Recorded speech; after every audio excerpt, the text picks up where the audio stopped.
இங்கே எலிசாவை பார்க்கிறோம்.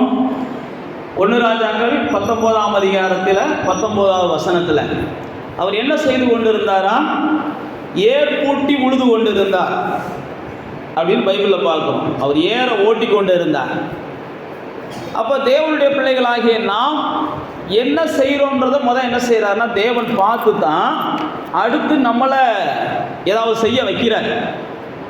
எதுவுமே செய்ய மாட்டேன்னு இருக்கிறவங்கள கர்த்தர் ஒருபோதும் என்ன செய்ய மாட்டார், அடுத்ததை செய்ய வைக்க மாட்டார். எப்பயுமே பைபிளில் போட்டிருக்கு, சோம்பலாக இருக்கிறவர்களிடத்தில் கர்த்தர் பிரியமாக இருப்பதில்லை. அதுபோக சோம்பேறிகளை நம்பி கர்த்தர் எந்த ஒரு காரியத்தையும் கொடுக்கறதும் இல்லை. அதனால தான் நீதிமொழிகளை ஃபுல்லாக நீங்கள் வாசித்து பார்த்தீங்கன்னா சோம்பேறி நம்புகிறவங்க ரொம்ப வேதனைப்படுவாங்கன்ற கான்செப்டில் நிறையா கதைகள் சொல்லப்படும். அதனால தான் ஆண்டவர் என்ன செய்வார், எறும்பை போய் பாரு, நீ இன்னும் கொஞ்சம் என்ன செய்ய நிறையா கற்றுக்கலாம், அது எவ்வளோ சுறுசுறுப்பாக இருக்குன்னு பாரு அப்படின்லாம் நீதிமொழிகளை நிறையா சொல்லுவார். இப்போ நமக்கு இங்கே எலிசாவை குறித்து பார்த்தோம்னா, எலிசாவை தேவன் தேர்ந்தெடுக்க காரணம், எலிசாவை ஏன் தேவன் தேர்ந்தெடுத்தார்னா, எலிசா எப்பயுமே ஏதாவது துருதுருனே இருக்கிறாள், ஏதாவது செஞ்சுக்கிட்டே இருக்கிறாள். தேவனுடைய தேர்ந்தெடுக்கும் போது ஒவ்வொன்றையும் நீங்கள் பார்த்தீங்கன்னா அவங்க ஏதாவது செஞ்சுக்கிட்டே இருக்கிற ஆட்களை தான் தேவன் அதிகமாக என்ன செய்கிறார், தேடுறார். பேதுருவை முத கண்டுபிடிக்கும் போது எங்கே தான் கண்டுபிடிச்சாரு? ஆமாம், வலையை அவர் தேடி என்ன செஞ்சாரு, கொஞ்சம் பழுது பார்த்துக்கிட்டு இருந்தார்.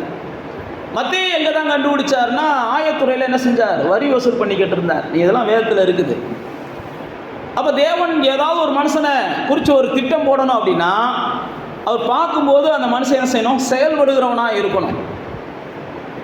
அதனால தான் பிரசங்கி சொல்லும்போது சொல்கிறாரு, நீ சிங்கமாக இருந்தாலும் செயல்படாமல் இருந்தேன்னா கர்த்தர் உன்னை விட்டுட்டு சாதாரண நாயத்து இது போய் என்ன செய்கிறார், சிங்கத்தை வைத்து செய்வதையெல்லாம் நாயை வச்சுட்டு செஞ்சுட்டு போயிடுறாரு. அப்போ தேவனுடைய பிள்ளைகளாகிய நானும் நீங்களும் உண்மைக்கே ஆசீர்வாதமாக இருக்கணும்னு நினைக்கிறோம், உயர்வாக இருக்கணும்னு நினைக்கிறோம், அதுபோக பெருக்கம் அடையணும்னு நினைக்கிறோம், இன்னும் மேலாகணும்னு நினைக்கிறோம், எல்லாமே நினைக்கிறோம். தேவன் நம்முடைய நினைவுகளை எல்லாம் நிச்சயம் வாய்க்க பண்ணுகிறார். உங்களுடைய நினைவுகளை எல்லாம் கர்த்தர் அறிந்திருக்கிறார். உங்களுடைய நினைக்கிற ஒவ்வொன்றையும் அவர் செய்ய விரும்புகிறார். ஆனால் வேதம் சொல்லுகிறது, நீங்கள் நினைக்கிறவங்க செயல்படுறீங்களான்னு கர்த்தர் பார்க்கிறார், அல்லது நீங்கள் செயல்படுவதற்கு உண்மைக்கே விரும்புகிறீங்களான்னு கர்த்தர் பார்க்கிறார். இங்கே பாருங்க, எலிசாவை தேவன் பார்க்கும்போது அவன் ஏர் பூட்டி கொண்டு அவன் தன்னுடைய வேலைகளை பார்த்து கொண்டிருந்தான். தான் கையில் என்ன கிடைக்குதோ அந்த வேலையை உண்மையாக செய்கிறவங்கள கர்த்தர் எப்பயுமே என்ன செய்கிற, உயர்த்துறாங்க. தான் கையில் கொடுக்கப்படுகிற எந்த ஒரு வேலையையும் எந்த ஒரு மனுஷன் உண்மையாக செய்கிறானோ அந்த மனுஷனை கர்த்தர் உண்மைக்கே உயர்த்துகிறார். இங்கே பாருங்க, எலிசா ஏர் பூட்டி கொண்டு இருந்தான், அவனை கர்த்தர் பார்க்கிறார். அடுத்து பார்த்தீங்கன்னா உடனே எலிசா கொண்டு போய் அப்படியே எலியாட்ட கொண்டு போய் ஒப்படைச்சிடுறார். பைபிளில் போட்டிருக்கு, எலியாவுடைய கைகளுக்கு என்ன செஞ்சானா, எலிசா தண்ணீர் வார்த்தானா. அப்படின்னா என்ன புரியுதா? அவர் சாப்பிட்டு எந்திரிச்ச உடனே கையில் தண்ணி ஊற்றுவாராம் எலிசா. எலிசாவை குறித்து அப்படியே ஆவியானவர் எழுத வச்சிருக்கிறார். அவன் பாருங்க, சும்மாவே உட்காந்துருக்க மாட்டான். எலிசா சும்மாவே இருக்கிறது இல்லை. அதனால தான் எலியா சாப்பிட்டு கொண்டு இருக்கிறது வரைக்கும் அவருடைய மனநிலையெல்லாம் அங்கேயே இருக்கும். எலியா சாப்பிட்டு எந்திரிக்கிற நேரம் வந்த உடனே எலிசா போய் என்ன செய்வார், கை கழுவுறதுக்கு தண்ணி ஊற்றினார் அப்படின்னு பைபிளில் போட்டிருக்குது. அப்போ இந்த நாளில் நானும் நீங்களும் எலிசா விரும்பினா என்ன விரும்பினா, எப்படியாவது ரெட்டிப்பான நன்மையை பெறணும், ரெட்டிப்பான ஆசீர்வாதத்தை பெறணும், இது வரைக்கும் என் சந்ததியில் ஜனங்கள் வாழ்ந்ததை காட்டிலும் நான் என்ன செய்யணும், நல்ல வாழ்க்கையை வாழணும், இதை காட்டிலும் எனக்கு முன்பாக இருந்த தலைவர்கள் இருந்ததை காட்டிலும் நான் பெரிய காரியத்தை செய்யணும். இதெல்லாம் எலிசா விரும்பினான். எலியா கேட்ட உடனே உனக்கு என்னப்பா வேணும்னு கேட்ட உடனே எலிசா என்ன தான் சொன்னார், நான் ரெட்டிப்பான நீ செஞ்சதை காட்டிலும் நான் 2 மடங்கு செய்யணும். இப்போ நமக்குள்ளே என்ன செய்யணும்னா அந்த ஆசை இருக்கணும். நான் வாழ்ந்ததை காட்டிலும் என் பிள்ளைகள் என்ன செய்யணும், இன்னொரு மடங்கு ஆசீர்வாதமாக வாழணும். அல்லது என்னுடைய பெற்றோர் வாழ்ந்ததை காட்டிலும் நான் இன்னொரு மடங்கு என்ன செய்யணும், ஆசீர்வாதமாக வாழணும். இதை நீங்கள் நினைக்கணும். இதைத்தான் எலிசா நினைச்சார். நினைச்சது மாத்திரமல்ல, அதற்காக எலிசா என்ன செஞ்சார், முயற்சி பண்ணிக்கொண்டே இருந்தார். அதனால தான் வேத புஸ்தகத்தில் எலிசாவை தேவன் என்ன செய்கிறார்னா ஒரு விசேஷப்படுத்திக்கிட்டே இருப்பார். எலிசாவுடைய செத்ததுக்கு அப்புறமும் கூட அவன் பணத்து மூலமாக என்ன செஞ்சார், அதிசயம் நடந்துச்சு. செத்ததுக்கு அப்புறம் கூட எலிசாவை பார்த்தீங்கன்னா அவன் தொடுறதெல்லாம் பெருகுச்சு. ஒரு வளர்ச்சி ஆண்டவர் அவனை நம்பி கொடுத்துக்கிட்டே இருந்தார். ஆனால் எலிசாவுக்குள்ள ஒரு விடாத ஒரு வைராக்கியம் இருந்துச்சு. எப்படி ஆகிலும் நான் மற்றவங்களை காட்டிலும் கூடுதலாக வாழணும். மற்றவங்கள போல வாழணும்னு நினைக்கல, இவங்கள போல வாழணும் அவங்கள போல வாழணும்லாம் அவன் நினைக்கல. அவன் பார்த்தீங்கன்னா எலியாவை காட்டிலும் நான் என்ன செய்யணும், பெரிய ஆளாக வாழணும். அன்னைக்கு வாழ்ந்த மனிதர்களே யார் பெரிய ஆள்? எலியா தான் பெரிய ஆள். ராஜாக்கள் கூட எலியாவுக்கு என்ன செய்வாங்க, பயப்படுவாங்க. எலியா அவ்வளோ வைராக்கியமான மனுஷன், அவ்வளோ வல்லமையான மனுஷன். ஆனால் அந்த எலியாவை பார்க்கிலும் வல்லமையான செயல்களை தான் செய்யணும்னு சொல்லி எலிசா விரும்பினார். அப்போ நீங்களும் நானும் யார் நமக்கு முன்பாக பெரியவங்களாக இருக்கிறாங்களோ அல்லது நம்ம பார்வைக்கு பெரியவங்களாக இருக்கிறாங்களோ, நான் தேவனுடைய மனுஷன், நான் அவனை காட்டில் என்ன செஞ்சாகணும், ஒரு நாள் பெரிய ஆள் ஆயே ஆகணும். இன்றைக்கி நான் போய் அவன்கிட்ட கையெழுத்து வாங்க நிற்கிறேன், ஒரு நாள் வரும் என்கிட்ட கையெழுத்து வாங்க அவனு அவன் நிற்கணும், இல்லை அவன் புள்ள நிற்கணும். இப்படிலாம் நீங்கள் யோசிங்க, தேவனுடைய பிள்ளைகள் இப்படிலாம் நீங்கள் யோசிக்கணும். ஒருவேளை இன்றைக்கி நான் போய் என்ன செய்கிறேன், அவன்கிட்ட வேலை பார்த்து கூலி வாங்குகிறேன். ஆனால் ஒரு நாள் வரும் அவன் புள்ள என்கிட்ட வேலை பார்த்து கூலி வாங்கக்கூடிய சூழ்நிலை வரும், அல்லது என் பிள்ளைகிட்ட வெளில வேலை பார்த்து கூலி வாங்கக்கூடிய சூழ்நிலைகளை நான் கண்ணால் பார்க்கணும். இதைத்தான் எலிசாவுடைய வாழ்க்கையில் பார்க்கிறோம். எலிசா பாருங்க, எலியாவை பார்க்கல நான் 2 மடங்கு எதையாவது செய்யணும். தேவனுடைய பிள்ளைகளை பொறுத்தளவுக்கு அவங்க எதையுமே தங்களை நம்பி எல்லாம் திட்டமிடக்கூடாது. என்கிட்ட என்ன இருக்குன்னு சொல்லியெல்லாம் பார்த்து திட்டமிடக்கூடாது. நாம் என்கிட்ட என்ன இருக்குது நம்ம நினச்சி திட்டமிட்டோம்னா ஒன்றையும் நாம் இந்த பூமியில் அடைய முடியாது, ஒன்றையும் நான் ஜெயிக்க முடியாது. நாம் திட்டமிடுதெல்லாம் என்ன பலப்படுத்துகிற தேவன்கிட்ட என்ன இருக்குது, நான் ஆராதிக்கிற தேவன் எப்படிப்பட்டவர், நான் விசுவாசித்திருக்கிற தேவன் எப்படிப்பட்டவர், அல்லது நான் பின்பற்றுகிற தேவன் எப்படிப்பட்டவர், நான் சேவிக்கிற தேவன், இப்படி தான் பரிசுத்தவான்கள்லாம் நினச்சாங்க. வேதத்தில் இருக்கிற பரிசுத்தவான்கள்லாம் இப்படி தான் நினச்சாங்க. இப்படி நினச்சதுனால தான் அவங்கெல்லாம் சாதிச்சாங்க, அவங்கெல்லாம் ஜெயிச்சாங்க, அவங்கெல்லாம் வளர்ந்தாங்க, அவங்கெல்லாம் விருத்தி அடைஞ்சுக்கிட்டே போய்க்கிருந்தாங்க. பைபிளில் போட்டுக்கு தாவீது வர வர என்ன செஞ்சாங்க, விருத்தி அடைந்தான். ஈசாக்கை குறித்து போட்டுருக்கு, அவன் வர வர பெரியவனாகிக்கிட்டே போனான். ஏன்னா அவங்கள நம்பி அல்ல, பைபிள் பிரகாரம் பார்த்தீங்கன்னா நாங்கள் சேவிக்கிற தேவன் எப்படிப்பட்டவர், நாங்கள் ஆராதிக்கிற தேவன் எப்படிப்பட்டவர் அப்படின்ற ஒரு பெரிய பார்வையோடு இருந்தாங்க.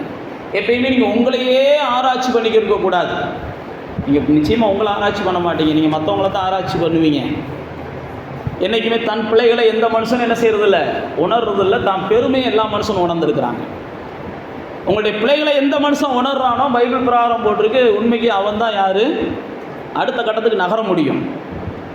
தன்னை பற்றி எப்போ பார்த்தாலும் பெருமையாகவே யோசிக்கிட்டு இருக்க மனிதர்கள் யார் அப்படின்னா நாளுக்கு நாள் கீழே போய்கிட்டே இருப்பாங்க. பைபிள் பிரகாரம் தன் பிள்ளைகளை உணர்கிற மனிதன் யார் அப்படின்னு கேட்டிருக்குது. நீங்கள் எப்போ உங்கள் பிள்ளைகளை உணர ஆரம்பிக்கிறீங்களோ அப்போ தான் உங்கள் குடும்பம் நல்லா இருக்கும். என்கிட்ட பிழையே இல்லை, என்கிட்ட குற்றமே இல்லை, என்கிட்ட குறையே இல்லைன்னு சொன்னீங்கன்னா பைபிள் பிரகாரம் நீங்கள் பொய்யர்கள்னு பைபிளில் போட்டிருக்கு. என்கிட்ட பாவம் இல்லை என்று சொல்லுகிறவன் அவன் தான் பொய்யன்னு போட்டிருக்குது. எல்லா மனிதர்களும் குறை உள்ளவங்க தான், யாரும் குறை இல்லாதவங்களாம் கிடையாது. எல்லா மனிதரும் குறை உள்ளவங்க தான். ஆனால் அதனால தான் நான் சொல்கிறது என்னென்னா, நானும் நீங்களும் நம்மளை பார்த்தோம் அப்படின்னா ஒரு காரியத்தை நம்ம முன்னெடுக்க மாட்டோம். நாம் பார்க்க வேண்டியதெல்லாம் நாம் சேவிக்கிற தேவனை தான் பார்க்கணும். அவர் என்னை பலப்படுத்த வல்லவராக இருக்கிறார், அவர் என்னை தப்புவிக்க வல்லவராக இருக்கிறார், அவர் என்னை விடுவிக்க வல்லவராக இருக்கிறார். இதெல்லாம் பரிசுத்தவான்கள் பேசின வார்த்தை. இடைவிடாமல் நான் ஆராதிக்கிற தேவன் என்னை தப்புவிக்க வல்லவராக இருந்தார் அப்படின்னு தானியேல் சொல்றாரு.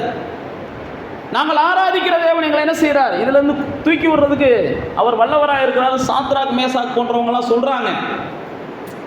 பவுல் சொல்லும்போது சொல்கிறார், என்னை பலப்படுத்துகிற கிறிஸ்துவினால எல்லாவற்றையும் எனக்கு என்ன செய்து செய்ய பெறணும் உண்டு. ஏன் நான் உங்களுக்கு சொல்கிறேன்னா, நாம் நம்முடைய சூழ்நிலையை பார்த்துட்டு சில திட்டங்களை போடுறோம். நம்முடைய சூழ்நிலைகளை பார்த்து நம்ம திட்டங்களை போட்டோம்னாலே நம்ம தோற்று போயிடுவோம். நாம் நம்மை பார்த்து வாழும்படி வந்தவர்கள் அல்ல, நாம் தேவனை பார்த்து தான் வாழும்படி இந்த பூமியில் என்ன செஞ்சுருக்கிறோம், பிரித்தெடுக்கப்பட்டிருக்கிறோம். இந்த எலிசாவை பாருங்க, அவன் யார் தன்னை பார்க்குறான்லாம் பார்க்கல, தான் கைக்கு என்ன கிடைக்குதோ அதை உற்சாகமாக செஞ்சான். அவன் உற்சாகமாக செஞ்சதை கர்த்தர் பார்த்தார். அப்போ நீங்களும் நானும் நமக்கு என்ன இப்போதைக்கு முடிகிறதோ அதை நாம் என்ன செய்யணும், உற்சாகமாக செய்யணும். சின்ன வேலையோ பெரிய வேலையோ இப்போதைக்கு நம்மளால் முடிகிற வேலைகளை உற்சாகமாக செய்யணும். பைபிள் பிரகாரம் பார்த்தீங்கன்னா முழு பலத்தோடும் முழு நம்பிக்கையோடும் நீங்கள் செய்கிற எந்த ஒரு காரியத்திற்கும் கண்டிப்பாக முழு பலன் உண்டு. முழு பலத்தோடு செய்யணும், அரைகுறை பலத்தோடு செய்யக்கூடாது, அரைகுறை நம்பிக்கையோடலாம் செய்யக்கூடாது. இங்கே எலிசா பாருங்க, ஏர் பூட்டி கொண்டு இருக்கிறான். அப்பெல்லாம் அவன் அழைக்கப்படலை. அவனுக்கு கனவு கிடையாது, தரிசனம் கிடையாது, தீர்க்க தரிசனம் கிடையாது, வாக்கு தத்தங்கள் கிடையாது. எலிசானா யாருன்னு கூட தெரியாது. எலிசா வீடுகளில் விவசாய வேலை பார்த்துக்கிட்டு இருக்கிறான். அவனை நோக்கி தான் கர்த்தருடைய திட்டம் வருது. நீங்கள் உங்களுடைய வேலைகளை ஒழுங்காக பார்க்க ஆரம்பிச்சிங்கன்னா உங்களை நோக்கி தேவனுடைய திட்டம் என்ன செய்யும்? தேடி வரும். உங்கள் கொஞ்சத்திலேயே நீங்கள் உண்மையாக இல்லைன்னா உங்களை கொண்டு போய் அநேகத்துக்கு அதிகாரியாக கர்த்தர் என்ன செய்ய மாட்டார்? மாற்ற மாட்டார். பைபிளில் போட்டிருக்காரு, உலக பொருட்கள்லேயே உங்களால் உண்மையாக இருக்க முடியல, அப்புறம் மெய்ப்பொருளை எப்படி நான் உங்களுக்கு தருவேன்றார். அப்போ இப்போ இருக்கிற வேலைகளையே உங்களால் செய்ய முடியலை, ஆண்டவர் இன்னும் கொஞ்சம் எடுத்து உங்களை வேலை செய்ய பயன்படுத்தினார்னா உங்களால் 100% என்ன செய்வீங்க? தோற்று போயிடுவீங்க. அதனால தான் நான் உங்களுக்கு சொல்லுகிறேன், என்ன உங்களுக்கு செய்யக்கூடிய சூழ்நிலைகள் வருதோ அதை முழு பலத்தோடு என்ன செய்யுங்க.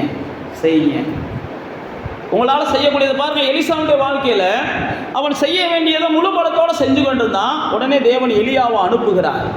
எலியா போய் எலிசாவை அபிஷேகம் பண்ணுகிறார். அதுக்கப்புறம் தான் அவர் எலிசா எலியாவுக்கு பின்னாடி வர ஆரம்பிச்சிடுறார். அப்படி பின்னாடி வர ஆரம்பித்தோடனே 2 ராஜாக்கள் 2ஆம் அதிகாரத்துக்கு நீங்கள் வாங்க. 2 ராஜாக்கள் 2ஆம் அதிகாரத்துக்கு வந்தீங்கன்னா எலியாவின் ஊழியம் முடிய போகிறது. எலியாவின் ஊழியம் முடிய போகிறது. அடுத்து எலிசாவின் ஊழியம் ஆரம்பிக்க போகிறது. 1ஆம் வசனத்தில் எலியா எடுத்துக்கொள்ளப்படக்கூடிய சூழ்நிலைகளை பார்க்கிறோம். அந்த எலியா எடுத்துக்கொள்ளக்கூடிய சூழ்நிலைகள் வந்த உடனே எலிசாவை நோக்கி எலியா என்ன செய்கிறாரு? நான் அங்கே போக வேண்டியிருக்கு, நீங்கள் இருப்பான்றார். ஆனால் எலிசா என்ன செஞ்சார்? நீ அங்கே போனாலும் நான் உண்மை தான் பின்பற்றி வருவேன். ஏன் அப்படின்னா, நான் மறுபடியும் சொல்லுகிறேன், இந்த எலிசாவை காட்டிலும் நான் பெரியாளா தேவனுக்காக சாதிக்கணும், எலிசாவை காட்டிலும் நான் 2 மடங்கு எதையாவது செய்யணும் அப்படின்னு சொல்லி எலியாவை காட்டிடும். அதனால தான் எலிசா சொல்ல எலியா பாருங்க, எலியா சொல்ல எலிசா விடாமல் பின்பற்றுகிறார். விடாமல் பின்பற்றின உடனே 3ஆம் வசனத்தில் போட்டிருக்கு, மற்றவங்கெல்லாம் சொல்கிறாங்க, உனக்கு தலைமையாக இருக்கிற உன் எஜமானனை உன்னை விட்டு என்ன செய்ய போகிறார்? கர்த்தர் எடுத்துக்கொள்ள போகிறார், உனக்கு தெரியுமான்னு சொல்கிறாங்க. அதுக்கு எலிசா என்ன செஞ்சார்? தெரியும், நீங்கள் எல்லாம் என்ன செய்யுங்க, சும்மா இருங்க. சில நேரத்தில் இப்படி தான் இருக்கும். சில நேரத்தில் நானும் நீங்கள் இப்படி தான் பதில் சொல்லணும். அப்படி பார்த்தியா, அவங்களுக்கு வாழ்க்கையில் முன்னேற்றம் வருது, இவங்களுக்கு வாழ்க்கையில் முன்னேற்றம் வருது, இவங்களுக்கு வாழ்க்கையில் முன்னேற்றம் வருது, இவங்களுக்கு அதிசயம் நடக்குது, அவங்களுக்கு அதிசயம் நடக்குதுன்னு எல்லாரும் சொல்லும் போதெல்லாம் நீங்கள் என்ன செய்யணும்? எல்லாம் எனக்கு தெரியும், நீங்கள் என்ன செய்ய, சும்மா இருங்க, எல்லாம் எனக்கு தெரியும், சும்மா இருங்க அப்படின்னு சொல்லி நீங்கள் கடந்து போகணும். உடனே என்ன செஞ்சிடக்கூடாது? உட்காந்து ஆண்டவரே அவங்களுக்கு அதிசயத்தை செய்றீங்க, எனக்கு செய்ய மாட்டேன்றீங்களேன்னு ஒப்பாரி வைக்க ஆரம்பிச்சிடக்கூடாது. அவங்களுக்கான நேரம் வந்திருக்கு, செஞ்சுருக்கிறார். எனக்கான நேரம் வரும்போது எனக்கு என்ன செய்வார்? நிச்சயம் செய்வார். அவர்களை ஆராதிக்கிற அதே தேவனை தான் நான் ஆராதிக்கிறேன். அவர்களுக்கான சூழ்நிலை வரும்போது அவர்களுக்கு அதிசயம் செய்தார். எனக்கான டேன் இன்னும் வரலை. பைபிள் பிரகாரம் பார்த்தீங்கன்னா அவங்களுடைய நேரம் வரும்போது அந்தந்த ஆசாரியர்கள் அழைக்கப்பட்டார்கள். அவங்களுக்குன்னு ஒரு சூழ்நிலைகளை கர்த்தர் குறித்து வச்சுருந்தார். எலிசபெத் சகரியாவில் நீங்கள் வாசித்து பார்த்தீங்கன்னா அவனுடைய முறை வந்தபோது, எஸ்தரை நீங்கள் பார்த்தீங்கன்னா அதே மாதிரி தான், எஸ்தரை கூப்பிடுகிற முறை வந்தபோது இதெல்லாம் பைபிளில் எழுதப்பட்டிருக்கும். அவங்களுக்குன்னு ஒரு நாள் வச்சுருப்பார். சிலரை முன்னபடியாக அழைச்சிடலாம், சிலரை பின்னாடி அழைக்கலாம். ஆனால் உங்களுக்குள்ள ஒரு நிச்சயம் இருக்கணும், அவங்களுக்கு நடக்குதா சந்தோஷம், எனக்கும் நடக்கும், நீங்கள் என்ன செய்யுங்க, சும்மா இருங்க அப்படின்னு சொல்லிட்டு நம்ம அடுத்தடுத்து விடாமல் நாம் நினைக்கிறத பெற்றுக்கொள்றதுக்கு என்ன செய்யணும்? மற்றவங்கள சும்மா இருக்குன்னு சொல்லலாம், ஆனால் நம்ம சும்மா இருந்துடக்கூடாது. பாருங்க, மற்றவங்கள சும்மா இருங்கன்னு சொன்ன எலிசா, இவர் சும்மாலாம் இல்லை, இவர் எலியாவை தொடர்ந்து என்ன செய்கிறார்? ஃபாலோ பண்ணிக்கிட்டே இருக்கிறார். அடுத்தடுத்து நீங்கள் 2ஆம் அதிகாரத்தை வீட்டில் போய் வாசிச்சு பார்த்தீங்கன்னா எலியாவை தொடர்ந்து ஃபாலோ பண்ணிக்கிட்டே இருப்பார். தொடர்ந்து ஃபாலோ பண்ணிக்கிட்டே இருக்கும்போது தான் அந்த எலியா என்ன செய்கிறாரு?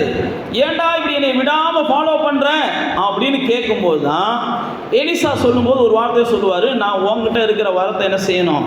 2 மடங்காக நான் பெற்றுக்கொள்ளணும் அப்படின்னு சொல்லி அவர் சொல்லுவார். அந்த 9ஆம் வசனத்தில், 2ஆம் அதிகாரம் 9ஆம் வசனத்தில் வாசிங்க.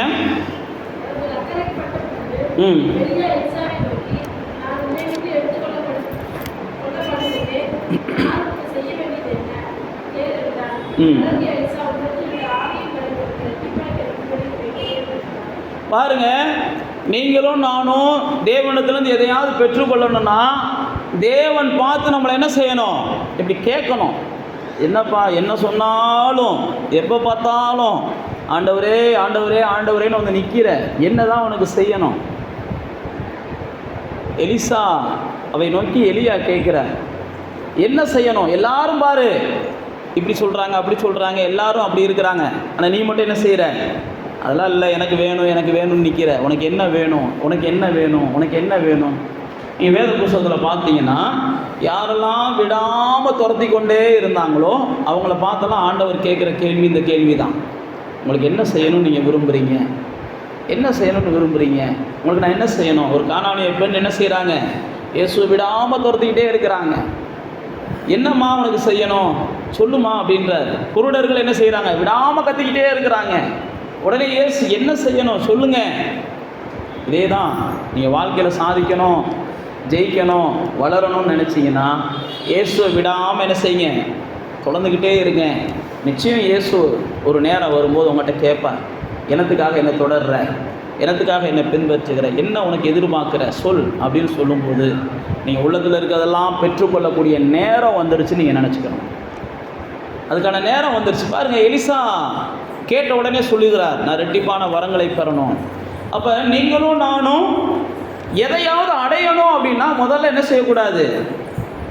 சும்மா இருக்கக்கூடாது, எதையாவது செஞ்சுக்கிட்டே இருக்கணும். எலிசா பாருங்க, ஏதாவது பின்னாடி போய்கிட்டே இருந்தான், ஏதாவது செஞ்சுக்கிட்டே இருந்தான், ஏதாவது செஞ்சுக்கிட்டே இருந்தான், ஏதாவது செஞ்சுக்கிட்டே இருக்கணும். நீங்கள் வீட்டில் கூட என்ன செய்யணும்? சும்மா இருக்கிற நேரங்களில் முடிஞ்ச அளவுக்கு பொழுது போகலைன்னு நீங்கள் யாருமே எதுவும் சொல்லக்கூடாது. பொழுது போகலன்னு சொல்லக்கூடாது. உங்கள் வீட்டில் இருக்கிற துணியை எடுத்து போட்டு மடிக்கலாம், பீரோவில் எடுத்து க்ளீன் பண்ணலாம், ஏதோ எத்தனையோ இருக்குது, உங்களுக்கு தெரியாதெல்லாம் கிடையாது. ரெஸ்ட் எடுக்க வேண்டிய நேரம் ரெஸ்ட் எடுக்கணும், சாப்பிட்ற வேற நேரத்தில் சாப்பிடணும், போக வேண்டிய நேரங்களில் போகணும். ஆனால் மற்ற நேரங்களில் பொழுது போகலன்னு சொல்லிட்டு நம்ம என்ன செய்யக்கூடாது? கண்டதை கழுதி யோசிக்கக்கூடாது. ஏதாவது ஒரு வேலையை எழுதி கூட நீங்கள் வச்சுக்கோங்க. சப்போஸ் எனக்கு ஞாபகம் இல்லை, எனக்கு நேரம் கிடைக்கும் போது நான் என்ன செய்கிறேன், தண்ணி தொட்டியை கழுவணும்னு நான் அப்படி கூட எழுதி வச்சுக்கோங்க. உங்களுக்கு நேரம் வரைக்கும் போது ஆவியானவரை ஞாபகப்படுத்துவார், தண்ணி தொட்டியை கழுவணும்னு சொன்னீங்களே, இந்த போய் கழுவு அப்படின்பாரு. ஆகும்போது நீங்கள் என்ன செய்யணும்?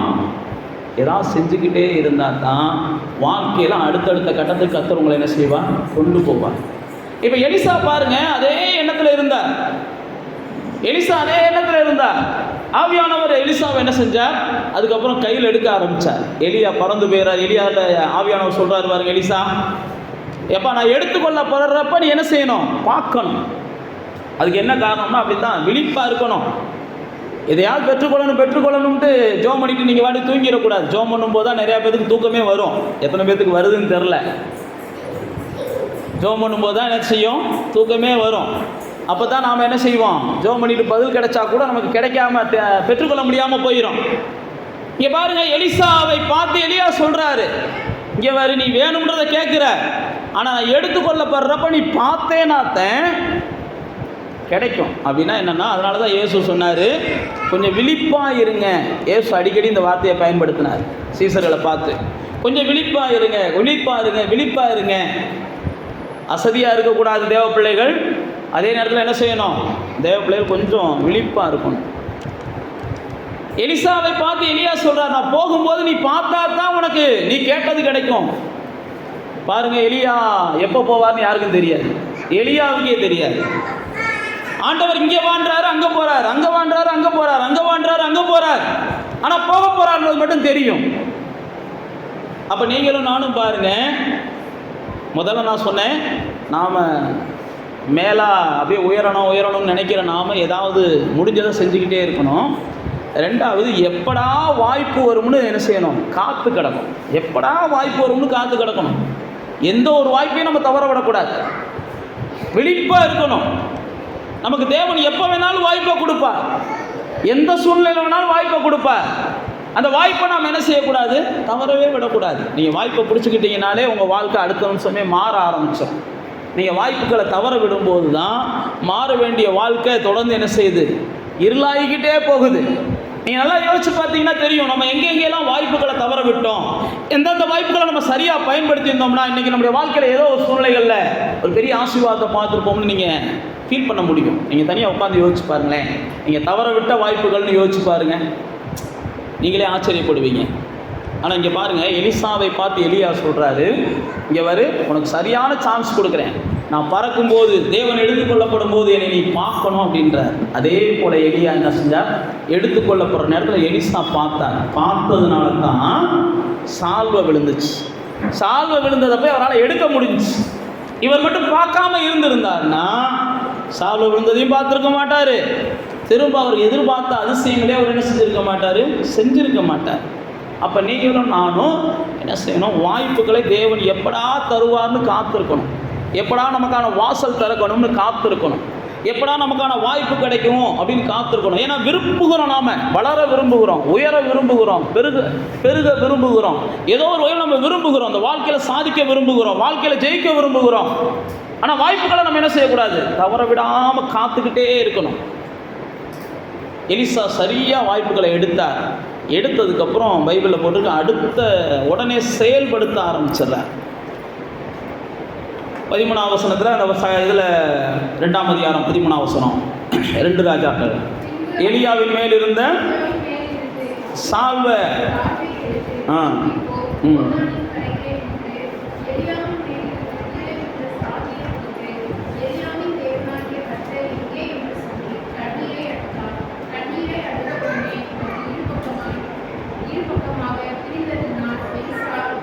பாருங்க, வாய்ப்புகளை கிடைச்சதுக்கப்புறம் நீங்கள் சரியாக பயன்படுத்தினீங்கன்னா அதுக்கு அடுத்த வசனங்களை நீங்கள் வாசித்து பார்த்தீங்கன்னா தெரியும், இவன் தான் அடுத்த தலைவர்னு சொல்லி கூட இருந்தவங்கெல்லாம், அதுக்கு முன்னாடி பரியாசம் பண்ணவங்கெல்லாம் தலை வணங்கி ஏற்றுக்கொள்வார்கள்.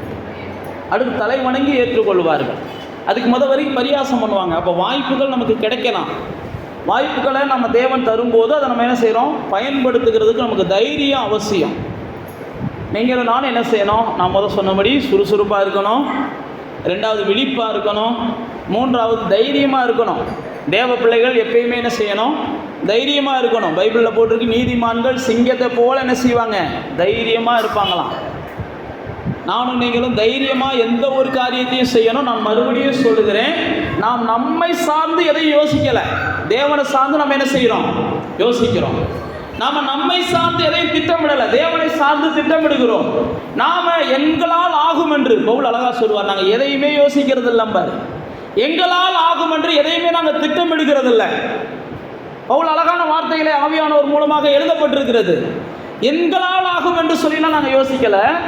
ஆனால் பவுல் தான் சொல்கிறார், எங்களை பலப்படுத்துகிற கிறிஸ்துவினாலே எல்லாம் ஆகும்னு நாங்கள் நம்புகிறோம். அப்போ நீங்களும் நானும் ஒரு தைரியத்தை கையில் எடுத்தால் கூட, நம்ம ஏதோ போனோம்னா நம்ம அம்மா காப்பாற்றுவாங்க, அப்பா காப்பாற்றுவாங்க, இவங்க காப்பாற்றுவாங்க, அப்போ அவங்க காப்பாற்றுவாங்கன்ற தைரியத்தில் போகக்கூடாது. இயேசு காப்பாற்றுவார்ன்ற தைரியத்தில் தான் என்ன செய்யணும், இயேசு கொடுப்பார், இயேசு கொடுப்பார், இயேசு செய்வார்ன்ற தைரியத்தில் தான் போகணும். நீங்கள் பார்த்தீங்கன்னா கொஞ்சம் உங்களுக்கு தைரியம் எதைத்தான் வரும்னா, இப்படிப்பட்ட மாம்ச உறவுகளை பார்த்தா தான் உங்களுக்கு தைரியமே வருது. மாம்ச உறவுகளை தான் உங்களுடைய தைரியமாக நீங்கள் பார்க்குறீங்க. அது மாம்ச உறவுகளால் வருகிற தைரியம் நமக்கு நிலையானதெல்லாம் கிடையாது, தற்காலிகமானது. ஆனால் நம்முடைய தைரியம் என்ன செய்யணும், கிறிஸ்துவனிடத்துலேருந்து வருகிறதா இருக்கணும், தேவனிடத்துலேருந்து வருகிறதா இருக்கணும். அப்போ தேவனுடைய பிள்ளைகளாகிய நானும் நீங்களும் அந்த விழிப்பாக இருக்கிறது மட்டுமல்ல, நம்ம தைரியமாக முடிவெடுக்கணும், தைரியமாக முடிவெடுக்கணும். பாருங்கள், எலிசா இந்த சால்வை எடுத்து நதியில் ஏன் அடித்தார், அவருக்கு தெரியும், நான் அடித்தா இந்த நதி என்ன செய்யும், கலக்கும், எனக்கு வழி கிடைக்கும். அப்போ நான் இது வரைக்கும் வாய்ப்புக்காக காத்திருந்தேன், இனி நான் என்ன செய்ய போகிறேன், அநேகருக்கு வாய்ப்புகளை உருவாக்கி தரப்போகிறேன். பாருங்கள், எலிசா இது வரைக்கும் வாய்ப்புக்காக காத்திருந்தார். அது பார்த்தீங்கன்னா எலிசா தான் அநேகருடைய வாழ்க்கைக்கு வழிகாட்டியாக மாறிடுறாரு. எங்கேயாவது ஒரு வீட்டில் சாப்பாடு சரியில்லைன்னா உடனே எலிசாட்ட வந்துடுறாங்க, ஆண்டவரே நாங்கள் சாப்பிட்ட சாப்பாடு ஏதோ விஷம் இருக்குது அப்படின்றான். பைபிளில் நீங்கள் அடுத்தடுத்து வாசி பார்த்தீங்கன்னு தெரியும். உடனே எலிசா என்ன செய்வான், அதில் கொஞ்சம் என்ன செய்யும், மாவை கலக்கி போடுறான், களைச்சிக்கிறோடான்றியான். அடுத்து பார்த்தீங்கன்னா ஒருத்தன் தண்ணி தோன்றான், குடிக்க முடியலன்றியான், கொஞ்சம் உப்பல்ட்டு வாடா, தண்ணிக்குள்ளே போடுறா. இதெல்லாம் வேதத்தில் போட்டிருக்கு. நான் சொல்கிறதெல்லாம் என்ன செய்யலை, ஏதோ கனவுல நேற்றுக்கு நைட்டு தேவதூதன் சொன்னான்னு நான் சொல்லலை. எல்லாம் நீங்கள் பார்க்குறத பார்த்தா அப்படி தெரியுது, ஏதோ பாஸ்ட் மேஜிக் காமிச்சிக்கிட்டு இருக்காரான்ட்டு. பைபிள் அடுத்தடுத்து நீங்கள் வாசிச்சு பார்த்தீங்கன்னா தெரியும். அப்போ நீங்கள் சரியாக வாய்ப்புகளை பயன்படுத்திக்கிட்டீங்கன்னா அநேகருடைய வாழ்க்கைக்கு நீங்கள் என்ன செய்கிறீங்க, ஒரு வாய்ப்பாக மாறுறீங்க. உங்கள்கிட்ட வந்தால் தான் அநேகருடைய வாழ்க்கைக்கான தீர்வு கிடைக்குது, அநேக பிரச்சனைகளுக்கு தீர்வு கிடைக்குது, போராட்டங்களுக்கு தீர்வு கிடைக்குது. அப்போ நானே இவ்வளோ நாளாக போராடிக்கிட்டு இருந்தேன், நானே ஏர் உழுதுகிட்டு இருந்தேன், நானே இது வரைக்கும் போராடி கொண்டு இருந்தேன். ஆனால் இன்னைக்கு பார்த்தா கர்த்தர் என்ன செய்கிறார்? அநேகருக்கு வழிகாட்ட வைக்கிறார். இதைத்தான் நான் உங்களுக்கு சொல்லுகிறேன். நீங்கள் அந்த இடத்துக்கு வரணும். உங்களையே சுற்றி சுற்றி சுற்றி உங்கள் வாழ்க்கையை கசப்பாக்கி வச்சுருக்கிறீங்க. உங்கள் வாழ்க்கையை உங்களையே சுற்றி சுற்றி எப்போ பார்த்தாலும் ஒரே சோர்வும் புலம்பலுமாக வச்சுருக்கிறீங்க. கர்த்தர் இதெல்லாம் விரும்பலை. எலிசாவை போல் என்ன செய்யணும்? நீங்கள் மற்றவங்களுடைய புலம்பலை தீர்க்கிற அளவுக்கு பெரிய ஆளாக மாறணும். மற்றவங்களுடைய பிரச்சனையை தீர்க்கிற அளவுக்கு நீங்கள் பெரிய ஆளாக மாறணும். மற்றவங்களுடைய வாழ்க்கையில் வெளிச்சத்தை கொடுக்குற அளவுக்கு நீங்கள் பெரிய ஆளாக மாறணும். உங்களையே சுற்றி சுற்றி வந்தீங்கன்னா உங்களை வச்சு எப்படி உசுரம்பட்டிக்குள்ளே எழுப்புதலை கொண்டு வரது, உங்களை வச்சு எப்படி வீட்டுக்குள்ளே எழுப்புதலை கொண்டு வரது, காலையில் எழுந்திரிச்சது நைட்டு தூங்குறது வரைக்கும் என்ன செய்வீங்க? எனக்கு பிரச்சனை, எனக்கு பிரச்சனை, எனக்கு பிரச்சனைன்றே கிடைக்கீங்க. அப்புறம் உங்கள்கிட்ட வந்து இன்னொருத்த எப்படி பிரச்சனையை சொல்லுவியான்? உங்கள்கிட்ட வந்து இன்னொருத்தன் பிரச்சனையை சொன்னால் நீங்கள் அவனுக்கு எப்படி விடிவை கொடுக்க போகிறீங்க? இதெல்லாம் கர்த்தர் மாற்ற விரும்புகிறார். அதனால தான் எலிசாவை பாருங்கள்.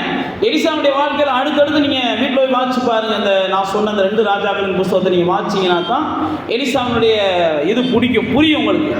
அந்த 19ஆம் வசனத்தில் போட்டு பாருங்க, இந்த நாம் காண்கிற அந்த பட்டணம் குடியிருப்புக்கு நல்லது, ஆனால் தண்ணி கெட்டு போய் கிடக்கின்றார்.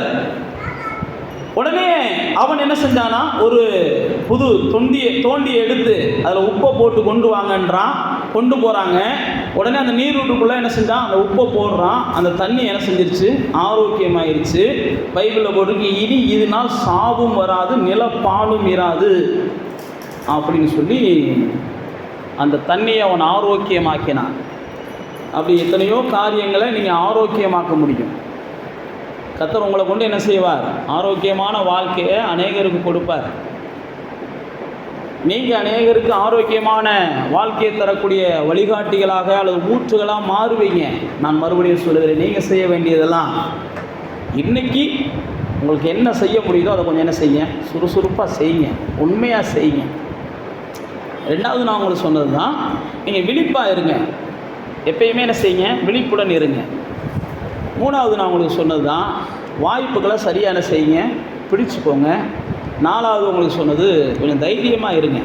எதுக்கெடுத்தாலும் பயந்துக்கிட்டே இருக்காதீங்க. தைரியமாக இருங்க. எலியா எடுத்துக்கொள்ளப்பட்டார். எலியா எடுத்துக்கொள்ளப்படுறப்ப எலிசாவை கொண்டு போய் என்ன செஞ்சிடறாரு? சிக்கலில் மாட்டி விட்டுட்டு எடுத்துக்கிறாரு. புரியுதா உங்களுக்கு? அந்த சம்பவம் புரியுதுன்னு நினைக்கிறேன். என்ன சிக்கலில் மாட்டிக்கிட்டாரு? நதிக்கு அந்த பக்கத்தில் கொண்டு போயிட்டாரு. இப்போ நதியை எலியா வந்து கடந்து போனார் தேவ வல்லமையினால். இப்போ நீங்களாக இருந்தால், நானாக இருந்தால் என்ன செஞ்சுருப்போம்? இந்த மனுஷனை பின்பற்றி வந்து மோசம் போயிட்டோம்னு கத்தியிருப்போம். இந்த மனுஷன் நல்லவேன்னு சொல்லி வந்தோம். திடீர்னு பார்த்தா நம்மளை வந்து அந்த கடலுக்கு அந்த பக்கத்தில் விட்டுட்டு நம்மளை அம்பாட்டுக்கு போயிட்டியான். இப்போ நம்ம இந்த கடலை எப்படி தாண்ட போகிறோம்? செத்தோம்னே செத்து போயிடுவோம். மோசம் பண்ணிட்டியா, இவன் மோசம் பண்ணிட்டியானே செத்து போவோம். இவன் மோசம் பண்ணிட்டியா, அவன் மோசம் பண்ணிட்டியான்னு புலம்புறதே நிப்பாட்டுங்க. மோசம் பண்ணுவதற்கு நிறைய ஆள் இந்த பூமியில் இருக்குது. மோசம் போகிறதுக்கு நிறைய ஆள் இந்த பூமியில் இருக்குது. அவன் ஏமாத்திட்டான், இவன் ஏமாத்திட்டானே புலம்பிக்கிட்டு இருக்காதீங்க. புலம்புறதை நிப்பாட்டினாங்கனாலே யார் ஏமாற்றி இருந்தாலும் அதுலேருந்து நீங்கள் மீண்டு வர்றதுக்கு ஆண்டவர் உங்களுக்கு என்ன செய்வார்? வாசலை காமிப்பார், வழியை காமிப்பார். பாருங்கள், எலிசாவுடைய சூழ்நிலையை யோசிச்சு பாருங்களேன். எலியா எடுத்துக்கொள்ளப்பட்டுறாரு. எடுத்துக்கொள்ளப்பட்ட உடனே எலிசா தனியாளாக நிற்கிறாரு. தீர்க்கதரிசி எல்லாம் அங்கே நின்று ஒருவேளை சிரிச்சிருக்கலாம். ஆள் எடுத்துக்கொள்ள போன பிற சொன்னேன். ஒருவேளை எலியா கூட சொல்லியிருக்கலாம், என் சொல்லு பேச்சு கேட்காம என் பின்னாடியே வரேன்னு சொன்னேன், இந்த மாட்டிக்கிட்ட நான் என்னப்பா செய்யலாம்னு சொல்லியிருக்கலாம். ஆனால் எலிசா வந்து என்ன செஞ்சார்? நீ போனாலும் பரவாயில்ல, ஆனால் நீ சொன்னேல்ல, நான் போகும்போது நீ பார்த்தேன்னா ரெட்டிப்பான வல்லமை உனக்கு கிடைக்கும்னு சொன்னேல்ல, நான் இப்போ என்ன செஞ்சேன்? உங்கள் சால்வை எடுத்துக்கிட்டேன்ல, எனக்கு இல்லை ரெட்டிப்பான வல்லமை இருக்குன்னு அவன் முடிவெடுத்தான். அவன் செயல்படுத்தணும். உங்கள் வாழ்க்கையை எப்பயுமே நீங்கள் என்ன செய்யணும்? நீங்கள் முடிவெடுக்கணும், நீங்கள் செயல்படுத்தணும். யாராவது உங்கள் வாழ்க்கையை முடிவெடுக்க நீங்கள் அனுமதிச்சிங்க அப்படின்னா நிச்சயமாக உங்கள் வாழ்க்கை கட்டப்படாது. உங்கள் வாழ்க்கை கண்டிப்பாக ஒரு நாள் என்ன செய்யும்? புஷ்ஷுன்னு பூகம்பத்தில் இடிஞ்சது மாதிரி இடிஞ்சு போகும். உங்கள் வாழ்க்கையை நீங்கள் தான் முடிவெடுக்கணும். இது என்னுடைய வாழ்க்கை, நான் தான் வாழணும். என்னுடைய வாழ்க்கை இதை நான் தான் தீர்மானிக்கணும். என்னுடைய வாழ்க்கை என்னுடைய இது அப்படின்னு சொல்லி நீங்கள் தான் என்ன செய்யணும்? முடிவெடுக்கணும் உங்கள் வாழ்க்கையை. யாராவது முடிவெடுக்கிறதுக்கு நீங்கள் என்ன செய்ய, ஆலோசனை கேட்குறது தப்பு கிடையாது. ஆனால் முடிவு யார் தான் எடுக்கணும்? நீங்கள் தான் எடுக்கணும். இங்கே பாருங்கள், எலிசா வந்து ஒரு முடிவு எடுக்கிறான். மற்றவங்களாம் என்ன சொன்னாலும் பரவாயில்ல. அப்போ முடிவெடுத்தனுடைய விளைவு என்ன அப்படின்னா, எலிசா ஜெயிச்சு காமிச்சான். நீங்கள் நல்ல ஒரு தெளிவான முடிவு எடுத்தீங்கன்னா கண்டிப்பாக நீங்கள் ஜெயிச்சு காமிக்கிறீங்க. நீங்கள் ஜெயிக்கிறத மற்றவங்க பார்க்குறாங்க. மற்றவங்க பார்க்குறதுனால தான் என்ன செய்கிறாங்க, உங்களை ஃபாலோ பண்ண ஆரம்பிக்கிறாங்க, உங்களை பின்பற்ற ஆரம்பிக்கிறாங்க. நீங்கள் ஜெயிச்சா தான் உங்களை மக்கள் பின்பற்றுவாங்க. நீங்கள் சாதிச்சா தான் உங்களை மக்கள் பின்பற்றுவாங்க. நீங்கள் வாழ்ந்து காமிச்சா தான் உங்களை மக்கள் பின்பற்றுவாங்க. நீங்கள் எதுவுமே செய்யாமல் என் மக்கள் பின்பற்ற மாட்டேன்றாங்களே, நான் சொல்கிறத கேட்க மாட்டேன்றாங்களேன்னா கேட்க மாட்டாங்க. ஜெயிச்சவங்க என்ன பேசினாலும் என்ன செய்வாங்க, கேட்பாங்க. சாதிச்சவங்க என்ன பேசினாலும் மக்கள் கேட்பாங்க. உங்கள் பேச்ச மக்கள் கேட்கணும் அப்படின்னா முதல் நீங்கள் என்ன செய்வீங்க, வாழ்ந்து காமிங்க. எலிசா பாருங்க, வாழ்ந்து காமிச்சான். நினைச்சதை பெற்றுக்கொள்ளணும்னு நினைச்சான். எலிசா பெற்றுக்கொண்டதனுடைய விளைவாகத்தான் அப்படியே எலிசாவை எல்லாரும் ஃபாலோ பண்ணுறாங்க. எல்லா பிரச்சனைக்கும் எலிசாட்ட வர்றாங்க. எலிசாட்ட பிரச்சனைக்கு வந்தவங்கெல்லாம் யாரும் என்ன செய்யலை, பிரச்சனை தீராமல் போனதே இல்லை. புரியுதா நான் சொல்கிறது? உங்கள்கிட்ட பிரச்சனைக்கு வர்றவங்களுக்குலாம் நீங்கள் வழிகாட்டிட்டு தீரலைன்னா அதுக்கு நான் பொறுப்பு கிடையாது நீங்கள் சொல்லிடக்கூடாது. வழிகாட்டினா உங்களுக்குலாம் என்ன செய்யணும், அந்த பிரச்சனை தீர்றது வரைக்கும் நீங்கள் விடக்கூடாது. எனக்கு வழிகாட்ட தான் முடியும், என்னால் முடியாது அப்படின்லாம் நீங்கள் சொல்லக்கூடாது. எலிசா அப்படிலாம் கிடையாது. இந்த தண்ணி மாறுறது வரைக்கும் இதை போய் போடு தண்ணி மாறும், இதை போய் செய் அது மாறும், இதை போய் செய் அது மாறும். நீங்கள் வேதத்தில் வாட்சி பார்த்தீங்கன்னா எலிசாவுடைய வாழ்க்கை ஒரு வித்தியாசமான வாழ்க்கையாக இருக்கும். இந்த எலிசா தான் என்ன செய்வார், அடுத்த ராஜாக்களுக்கு வழிகாட்டுவார். நீங்கள் 3ஆம் அதிகாரத்தை வீட்டில் போய் வாட்சி பார்த்துக்கோங்க. ராஜாக்களுக்கு வழிகாட்டுவார். ராஜாக்களுக்கு வழிகாட்டுற அந்த எலிசாவை தான் ராஜாக்கள், எதிரி ராஜாக்கள் வந்து என்ன செய்வாங்க, கொலை செய்யணும்னு நினைப்பாங்க. அப்போ நீங்கள் ஜெயிக்க ஆரம்பிச்சிட்டிங்கன்னா உங்கள் குடும்பத்துக்கு வழிகாட்டுறது மட்டும் இல்லை, நீங்கள் உங்கள் ஊருக்கு வழிகாட்ட ஆரம்பிச்சிடுறீங்க. நீங்கள் வாழ்கிற இடங்களில் நீங்கள் ஒரு வழிகாட்டியாக ஆரம்பிச்சிடுறீங்க. நீங்கள் ஒரு கலங்கர தீபத்தை போல் மாற ஆரம்பிச்சிடுறீங்க. ஆக மொத்தம் நீங்கள் என்ன செஞ்சாகணும், ஆமாம் வாழ்ந்து காட்டணும், ஜெயிச்சு காமிக்கணும், நினச்சதை சாதிக்கணும். தேவ பிள்ளைகளால் மட்டும்தான் அது முடியும். தேவ பலனால் மட்டும்தான் அது முடியும். தேவ ஆவியானோடைய துணையால் மட்டும்தான் அது முடியும். தேவனுடைய வார்த்தைகளை பேசுகிறவங்களால் மட்டும்தான் அது முடியும். இங்கே பாருங்க, எலிசா அதை செஞ்ச உடனே அவன் சாதாரணமான மக்களுக்கு மட்டும் வழிகாட்டல, யோசபாத் போன்ற சிறந்த ராஜாக்களுக்கு அவன் வழிகாட்ட ஆரம்பிக்கிறான். யோசபாத் போன்ற சிறந்த ராஜாக்களுக்கு அந்த 3ஆம் அதிகாரத்தில் வாட்சி பார்த்தீங்கன்னா அவன் வழிகாட்ட ஆரம்பிக்கிறான். அவங்களுக்கு என்ன செய்யறதுன்னு தெரியாத நேரத்தில், இவன் நாம தப்புவதற்கு ஏதாவது வழி இருக்கா அப்படின்னு சொல்லி தேடுகிற நேரத்தில் தான் அந்த 3ஆம் அதிகாரம் 11ஆம் வசனத்தில் போட்டிருப்பாருங்க, எலியாவின் கைக்கு தண்ணீர் வார்த்த எலிசா. ராஜாக்களுக்கு வழிகாட்டுறப்ப ராஜாக்கள்கிட்ட அறிமுகப்படுத்துகிறாங்க. எப்படி அறிமுகப்படுத்துகிறாங்க, எலியாவின் கைக்கு தண்ணீர் வார்த்தான். அந்த எலிசா அந்த ஊரில் இருக்கிறான், நீங்கள் போனீங்கன்னா வழிகாட்டுவான். அப்போ எலிசா அழகாக சொல்கிறாரு, இங்கே வந்திருக்கிறவ எல்லாம் யோக்கியம் கிடையாது, எல்லாம் அயோக்கிய பையங்க. புரியுதா உங்களுக்கு? தேவ பிள்ளைக்கு இந்த மாதிரி புரிதல் வேணும். அயோக்கியம் யாருன்னு புரியணும், யோக்கியம் யாருன்னு புரியணும். நீங்கள் ஜெயிச்சிட்டிங்கன்னா அதெல்லாம் உங்களுக்கு புரியணும். ஜெயிச்சிட்டோம்ன்றதுக்காக கண்ணை மூடிக்கிட்டுலாம் என்ன செய்யக்கூடாது, யோக்கியனாக இருந்தாலும் அயோக்கியனாக இருந்தாலும் என்னை ஒன்றும் செய்ய முடியாதுலாம் நினைக்கக்கூடாது.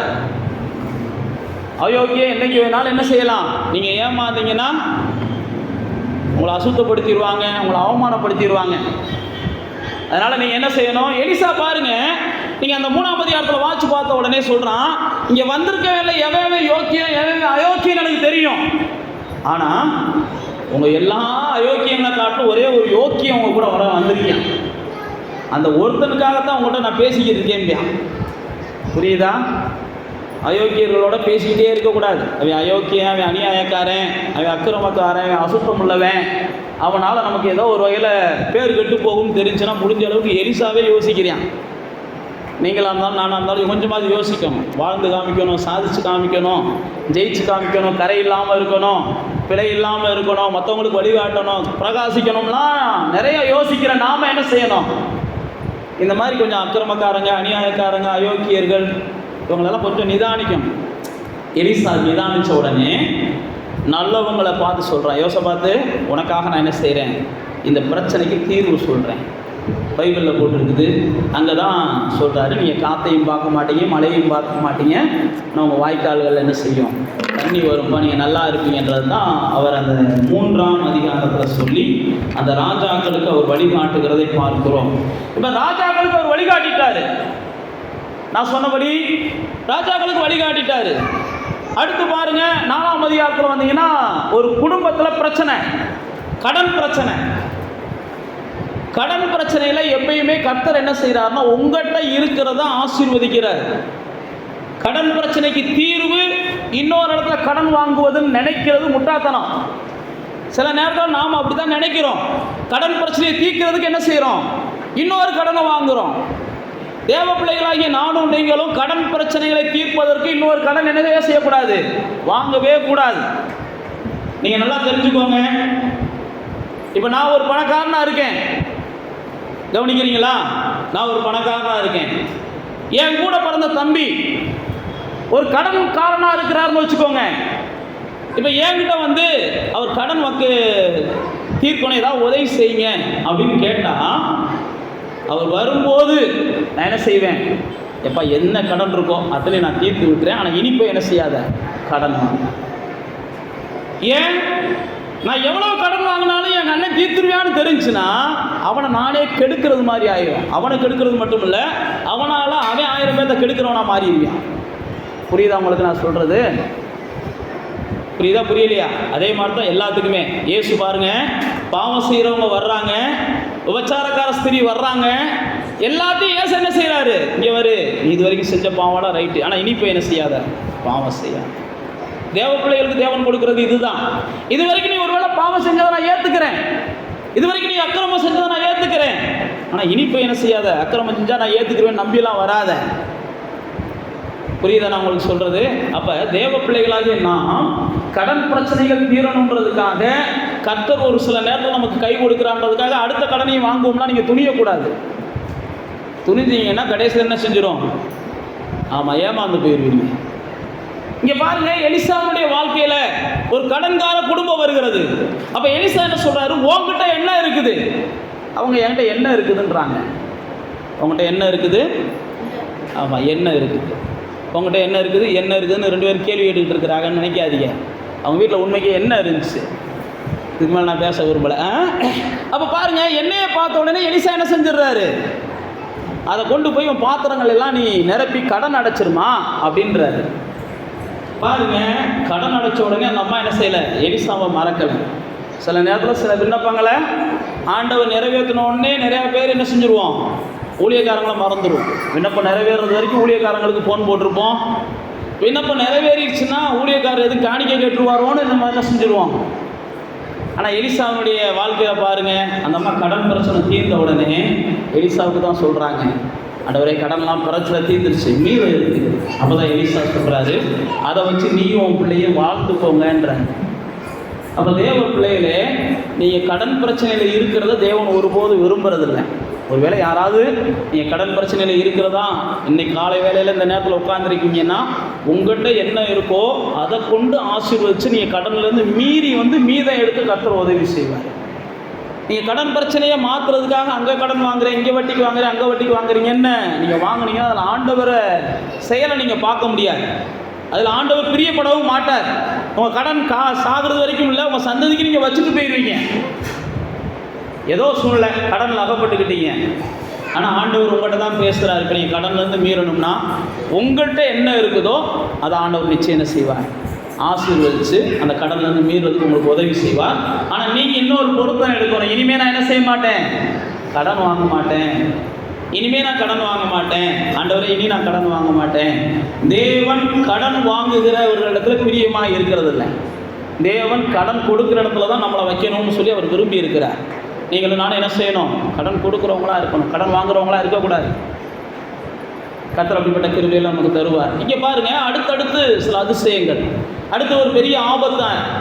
அடுத்து ராஜாக்களுடைய புஸ்தகங்களில் ராஜாக்களுக்கு அவர் உதவி செய்கிறார். இந்த 4ஆம் அதிகாரத்தில் நீங்கள் வீட்டில் போய் வாசிச்சு பார்த்தீங்கன்னா, அதுக்கப்புறம் ஒரு பணக்கார பெண்மணி எலிசாவுக்கு உதவி செய்கிறாங்க. அந்த பணக்கார பெண்மணிக்கு குழந்தை இல்லை. ஆனால் எலிசா என்ன செஞ்சார்? அந்த பணக்கார பெண்மணிக்கு குழந்தை கிடைக்கும்னு சொல்லி வாக்கு கொடுத்தார். அதே போல் அந்த பணக்கார பெண்மணிக்கு குழந்தை கிடைச்சிச்சு. நான் மறுபடியும் சொல்ல விரும்புகிறது இதுதான், நீங்கள் ஜெயிக்க ஆரம்பிச்சிட்டிங்கன்னா உங்கள் வாயிலிருந்து புறப்படுகிற வார்த்தையெல்லாம் வாய்க்க ஆரம்பிச்சிடும். பைபிளில் போட்டிருக்கு, சாமுவேலுடைய வார்த்தை ஒன்று கூட என்ன செய்யலையா? பொய்யா போகலையா? நீங்கள் பேசுகிறதெல்லாம் நடக்கும். ஆனால் நீங்கள் செய்ய வேண்டியதில் என்ன செய்யணும்? தேவ பலத்தினால ஜெயிக்கணும். நீங்கள் பேசுகிறதெல்லாம் நடக்கும், நீங்கள் சாதாரணமாக சொல்கிறதெல்லாம் நடக்கும். பாருங்கள், எலிசா அந்த அம்மாவை பார்த்து சொல்கிறான், ஏம்மா நீ ரொம்ப எனக்கு உதவியாக இருக்கிற, உனக்கு நான் ஏதாவது செய்யணுமான்னு கேட்குறான். நான் மறுபடியும் அதுதான் சொல்கிறேன், ஏதாவது செஞ்சுக்கிட்டே இருக்கிறவங்களுக்கு தான் ஏதாவது செய்யப்படும். எதுவுமே செய்ய மாட்டேன் ஆனால் எனக்கு எல்லாம் செய்யப்படணும்னு நினச்சிங்கன்னா ஏமாந்து போயிடுவீங்க. எலிசா வந்து சும்மா வந்து அந்த அம்மாவை கேட்கல, அந்த அம்மாவை எலிசாவுக்கு ஏதாவது செஞ்சுக்கிட்டே இருந்தாங்க, எலிசாவுக்கு ஏதாவது செஞ்சுக்கிட்டே இருந்தாங்க. அதனால தான் எலிசா என்ன செஞ்சான், இவ்வளவு கரிசனையாக இருக்காங்க, இவ்வளவு அக்கறையாக இருக்கிறாங்க, இவங்களுக்கு நம்ம ஏதாவது செய்யணும். நான் அதுதான் ஆரம்பத்திலே சொன்னேன், ஏதாவது நீங்கள் செய்கிறீங்கன்னா தான் கர்த்தர் உங்களுக்கு ஏதாவது செய்வார். நான் எதுவுமே செய்ய மாட்டேன், கர்த்தர் மட்டும் எனக்கு செஞ்சுக்கிட்டே இருக்கணும்னு நினச்சிங்கன்னா பைபிளில் போட்டு அது ஒரு சவிக்கப்பட்ட வாழ்க்கைக்கு சமம்னு எபிரேயரில் சொல்கிறாரு. நான் மேலே விழுந்த தண்ணியை குடிச்சிக்கிட்டே இருக்கும் ஆனால் பலன் தராது. மலட்டு கற்பம் அப்படிலாம் நிறைய இடங்களில் போட்டிருக்குது, பாதாளம்னு போட்டிருக்கு.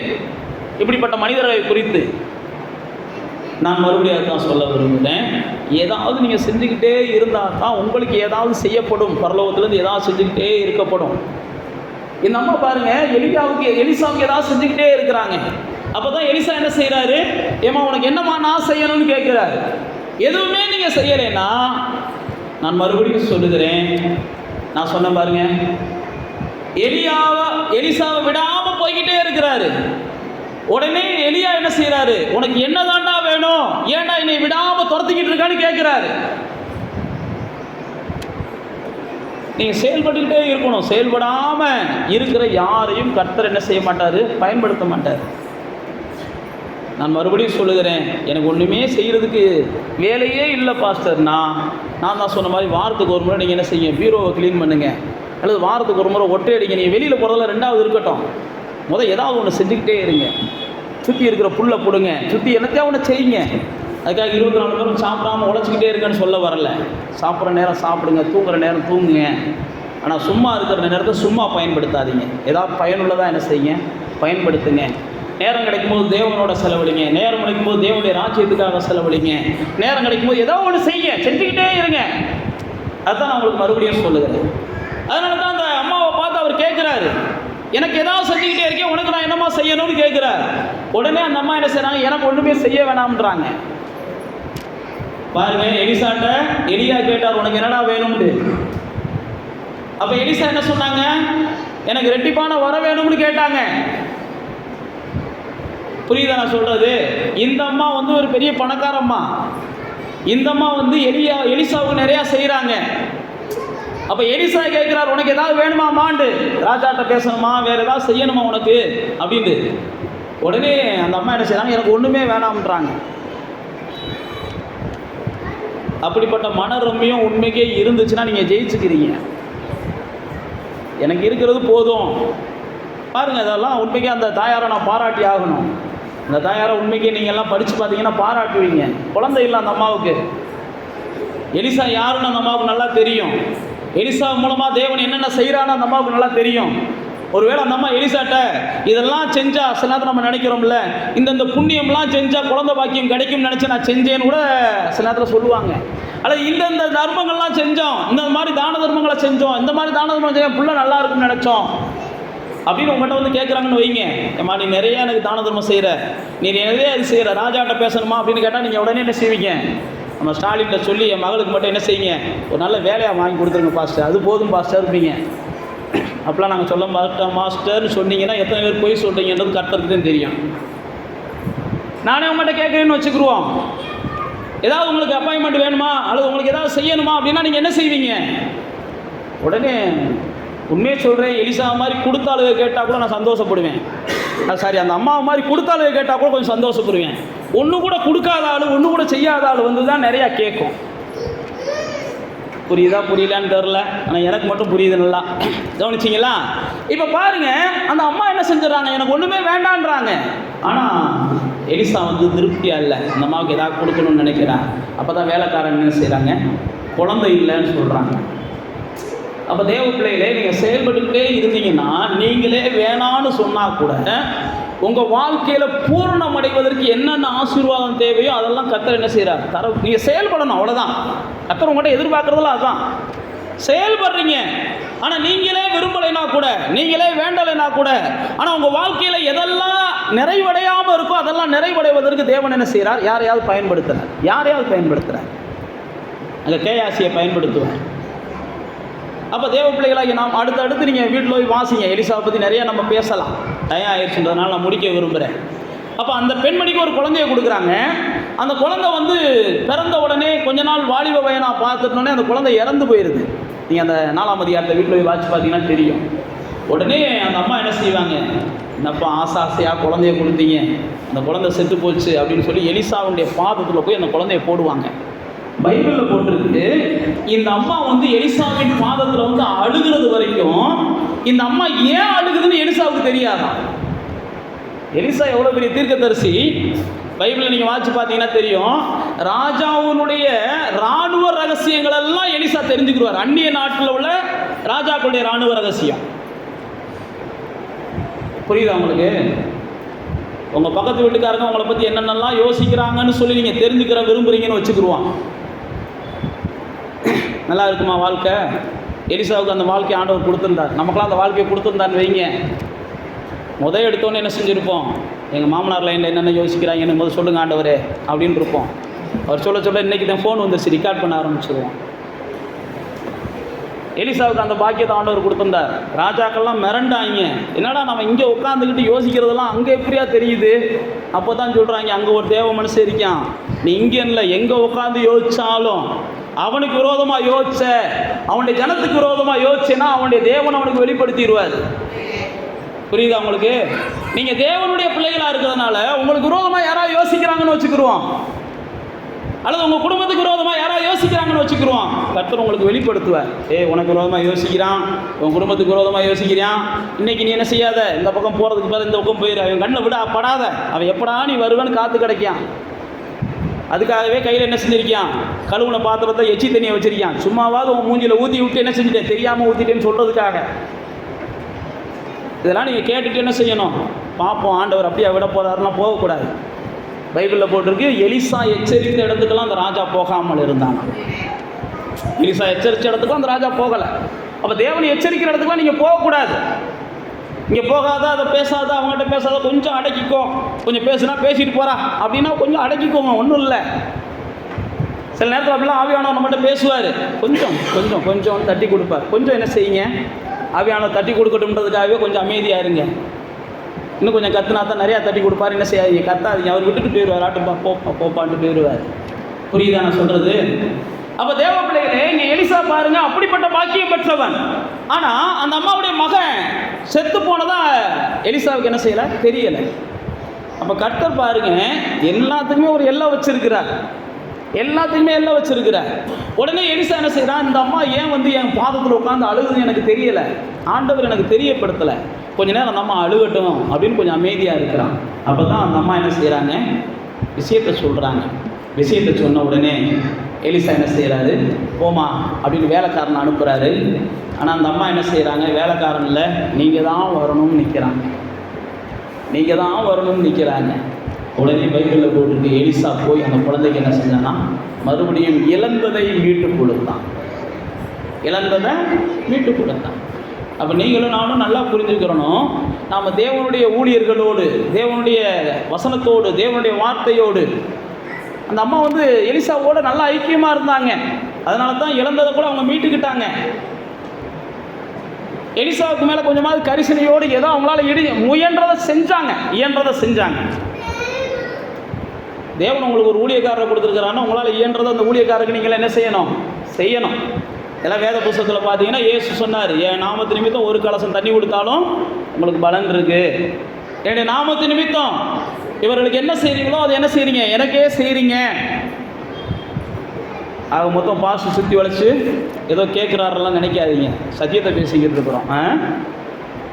இங்கே பாருங்க, எலிசாவுடைய வாழ்க்கையில் அந்த அம்மா வந்த உடனே எலிசா என்ன செஞ்சார், அந்த அம்மா செஞ்சதுக்கு பிரதிபலனாக ஏதாவது செய்யணும். அந்த அம்மா நம்மளை ரொம்ப நேசிச்சம்மா. அப்போ இழந்து போனதை அந்த அம்மா என்ன செஞ்சாங்க, நம்ம எடுத்து கொண்டாங்க. அப்போ தேவ பிள்ளைகளாகிய நானும் நீங்களும், நான் ஏற்கனவே உங்களுக்கு பல முறை சொல்லியிருக்கிறேன், தேவனோடு ஐக்கியமாக இருக்கிறதை போல தேவன் நமக்கு கொடுத்துருக்கிற ஊழியரோடும் தேவன் நமக்கு கொடுத்துருக்கிற திருச்சபையோடும் நம்ம என்ன செய்யணும், ஐக்கியமாக இருக்கணும். எலிசாவுக்கே தெரியாத சில ரகசியங்கள் அந்த அம்மா வாழ்க்கையில் நடக்குது. அந்த அம்மா வாழ்க்கைக்கு என்ன தேவைன்றதை தேவன் எலிசா மூலமாக என்ன செய்கிறார், செயல்படுத்துகிறார். அப்படி ஒருத்தருக்கு ஒருத்தர் நம்ம என்ன செய்யணும், ஐக்கியமாக இருக்கணும். ஆசீர்வாதம்ன்றது அதில் தான் இருக்குது. இப்போ எலிசாவுடைய வாழ்க்கையில் தொட்டதெல்லாம் தொடங்க ஆரம்பிச்சிருது. எலிசா சொல்கிறதெல்லாம் வாய்க்க ஆரம்பிச்சிருது. நீங்கள் அடுத்தடுத்த அதிகாரங்களில் வாய்ச்சி பார்த்தீங்கன்னா பெரிய படைத்தலைவனுக்கு எலிசா அதிசயம் செய்வார்.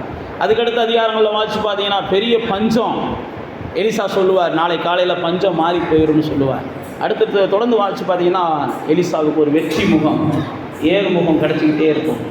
இப்போ உங்களுக்கு ஒரு வெற்றி முகம், ஏறுமுகம் வேணும் அப்படின்னா நான் மறுபடியும் சொல்லி முடிக்கிறேன். நீங்கள் என்ன செய்யுங்க, எதையாவது செஞ்சுக்கிட்டே இருங்க, பயனுள்ளதை செய்யுங்க. எதையாவது செஞ்சுக்கிட்டே இருக்கணும்ன்ட்டு இங்கே வாடிக்கு என்ன செஞ்சிடாதீங்க. ஆமாம், பயனற்றதாக செஞ்சுக்கிட்டே இருக்கக்கூடாது. எதை செஞ்சாலும் என்ன செய்யணும், பயனுள்ளதாக செய்யுங்க. எதை செஞ்சாலும் பயனுள்ளதாக செய்யுங்க. அடுத்து நான் சொன்னதை போல் எலிசாவை போல் என்ன செய்யுங்க, கொஞ்சம் விழிப்பாக இருங்க. மூணாவது நான் உங்களுக்கு சொன்னதை போல் எலிசாவை போல் கொஞ்சம் வாய்ப்புகளை பயன்படுத்துங்க. நாலாவது சொன்னதை போல் கொஞ்சம் தைரியமாக இருங்க. அஞ்சாவது சொன்னதை போல் அயோக்கியர்களையும் கொஞ்சம் நிதானித்து செயல்படுத்துங்க. அடுத்து உங்களுக்கு நன்மை செய்கிறவங்கள மறக்காதீங்க. இதெல்லாம் வேத புஸ்தகத்தில் இருக்குது. நிச்சயமாக ஆண்டவர் உங்களையும் பெருக பண்ணுவார், உங்கள் வாயின் வார்த்தைகளையும் வாய்க்க பண்ணுவார். அப்படியே கண்களை மூடி நம்ம தேவனை நோக்கி பார்க்கலாம். எப்படி நான் ஜெபிக்க வேண்டும், எதற்காக ஜெபிக்க வேண்டும், கற்றுத்தாரும் ஆவியானவரே. எப்படி நான் ஜெபிக்க வேண்டும், எதற்காக ஜெபிக்க வேண்டும், கற்றுத்தாரும் ஆவியானவரே. வேத வசனம் புரிந்து கொண்டு விளக்கங்களை அறிந்திட வெளிச்சம் தாரும் ஆவியானவரே. வேத வசனம் புரிந்து கொண்டு விளக்கங்களை அறிந்திட வெளிச்சம் தாரும் ஆவியானவரே. ஆவியானவரே, அப்படி ஆண்டவர் நோக்கி பார்த்து கேளுங்க. பரிசுத்த ஆவியானவரே, ஆவியானவரே, ஆவியானவரே, பரிசுத்த ஆவியானவரே, எங்களுக்குள்ளே வாசம் செய்யும் ஆவியானவரே. இந்நாளில் உம் சித்தம் போல் நடத்தி செல்லுமையா. எங்களுக்குள்ளே வாசம் செய்யும் ஆவியானவரே. இந்நாளில் உம் சித்தம் போல் நடத்தி செல்லுமையா. ஆவியானவரே, நாங்கள் எங்கே செல்லணும், என்ன செய்யணும், ஆக மொத்தம் இந்த உலகத்தில் வந்ததனுடைய நோக்கமே, ஆவியானவர் வந்ததுடைய நோக்கமே நம்மளெல்லாம் சாட்சிகளாக மாற்றணும். நாமெல்லாம் தேவ பிள்ளைகளாக மாறணும். நாமெல்லாம் தேவனுடைய சந்ததிகளாக அல்லது தேவர்களாக ஜொலிக்கணும். நம்முடைய வாயின் வார்த்தைகளெல்லாம் வாய்க்கணும். அதுதான் ஆவியானவர் நம்ம மூலமாக செய்ய விரும்புகிறார்.